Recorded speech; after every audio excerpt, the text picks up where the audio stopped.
Hello. Let me continue on this last part 3 by touching on a very important topic that I'm sure will play a vital and important topic in our future plans, as this alone needs some serious and honest changes. Housing. The government has promised for years to build vast number of houses to suit the housing needs, but they have never met their targets, or rather, indicated numbers as they were never ever targets to hit. Of course they write a rule that would provide affordable housing. Rubbish. What is affordable housing? 6 houses on a new private estate that are 40,000 cheaper, so people do not need so big a mortgage? In Torvine, where I live, on a new estate, the Labour Council made it an absolute condition that no more than 4 or 6 affordable houses could be built amongst the hundreds of houses being built. Excuse? Yes. They did not want to lower the tone of the development. They were Labour, supported since the beginning of time by working class people who would vote Labour if it was a chimpanzee. But they have all become and completely disrespectful of the people who have supported them for years and put them in office. I sense times will change. But absolute rubbish. There is no such thing as affordable housing. We will have to build thousands of council houses stock across the country, and there will be no option. Tories sold off all the council houses off to sit-in tenants and stopped councils providing new. They even pressurised councils into disposing their housing stock into housing associations. Another mistake, but deliberate to affect the working class people of the country. Make no mistake, Labour councillors were of the same attitude, and they were no longer for the working class. As soon as this happened, councils lost their right to a housing bank account, which they legally had to hold whilst owning and running council houses as a separate dedicated account. So when the government announced that things would change and that councils would now be encouraged to build new homes and that they could even apply for government grants to finance them, great, it did the job. The people got excited and sang their praises as they were finally going to go back to look after the people for a change. But alas, when the small print was read, yet again it was a deliberate contract and a publicity stunt to insult the poor. Councils could only borrow the money if they currently held a legal housing bank account, which of course most did not because they could not legally hold an account after disposing of their housing stock, following instructions from the government. Austerity and reduced government funding meant that there are no funds available in the councils, and unless they owned or built 140 new council homes, they could not hold an account or borrow the money. So the government nicely stitched that one up to prevent the supply of council houses. Now, in the last few weeks, housing has come to the fore once more, with promises of thousands of new homes. Complete, basically reduction of any planning objections to prevent any house building by big government donor development companies developing homes. A twist, though, that they have just adjusted Clause 106, which had meant that there had to be affordable homes in each development. They have now deleted this requirement, so there is no longer any need to build any affordable homes in the future. Even Priti Patel recently blocked the building of 150 affordable homes in her area. So much for a minister. Now the government would like to have everyone buying their own home in the future, but how is this possible? We are facing horrendous unemployment in the future, even to those with what could be classed as damn good jobs with good salaries.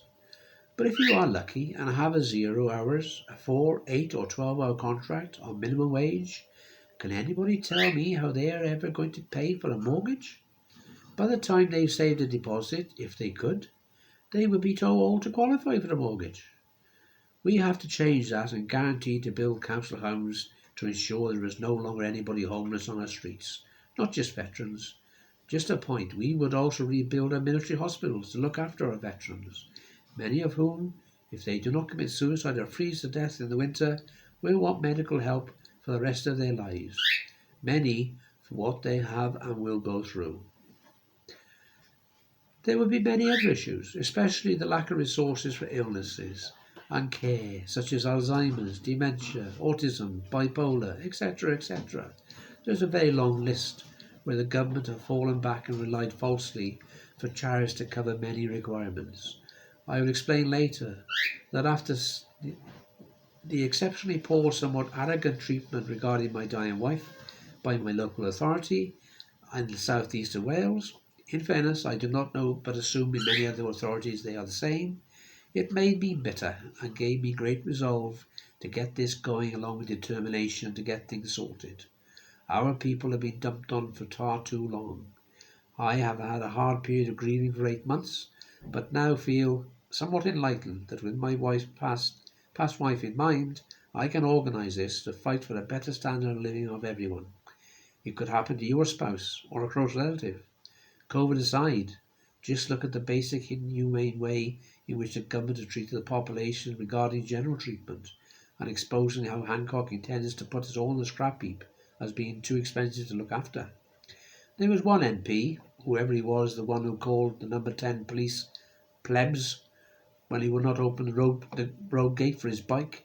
He has stated quite openly that he will get a bill in front and through Parliament in this term, giving the right to use euthanasia in this country. Of course there would be, he said, safeguards against abuse. Read that as you will, as they could never be trusted. If certain power mad got hold of that, Harris Shipman would be like a kid's comic.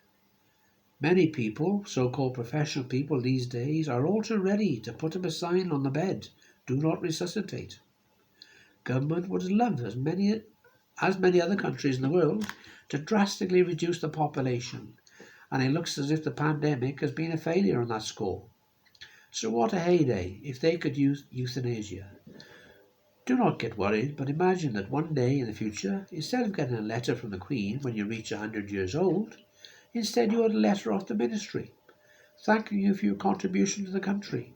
But now at the age of 55, give or take 5 years, not being of the wealthy sector, you are required to report to the then euthanasia centre on a date and time.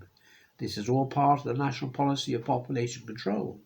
Sincerely, some oak from the DWP. Bear these things in mind when you consider if you can join us. We need you and everybody to ensure we get people power in numbers. We get widespread inputs of your ideas and suggestions as inputs to create this strong platform.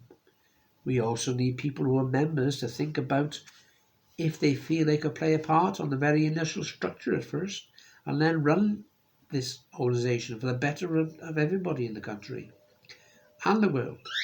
We will have to think about things like climate change, green, environmental issues, etc., etc. But all that will come later when all the suggestions come in.